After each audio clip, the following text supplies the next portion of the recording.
Bienvenue sur la 89e édition du Tour d'Émilie. Nous sommes le 7 octobre 2006, les conditions climatiques sont assez couvertes, voire même pluvieuses sur la région d'Émilie-Romagne. Le départ a été donné depuis Cento, 196,6 km. Un début de course très rapide avec 25 coureurs à l'avant de la course. Derrière au sein du peloton, la Milram pour Celestino et la Liquigas pour Di Luca.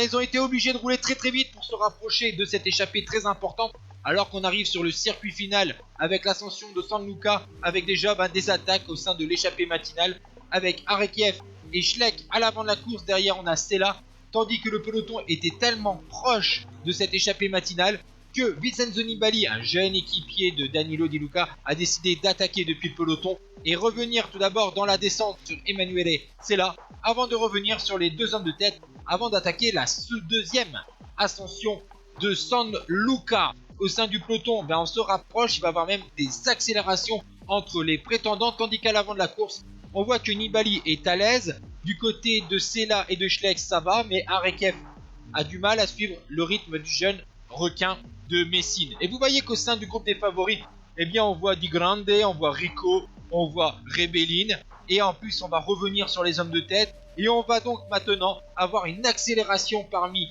les prétendants avec un groupe assez important à l'avant de la course, avec beaucoup d'Italiens, ils sont 5, avec donc Di Luca, Rebellin, Di Grande, Maschiarelli, 5e de la Coppa Sabatini, et Anza, vainqueur du Giro di Romagna. Nous sommes donc dans le dernier tour. Derrière, vous voyez, Rico a en vue le groupe de tête. Rico espère qu'on va se surveiller devant pour essayer de revenir, mais devant, on voit que Danilo Di Luca sait que Rico revient, le grimpeur de la Saunier du Val, alors il accélère. Nous sommes dans le dernier kilomètre.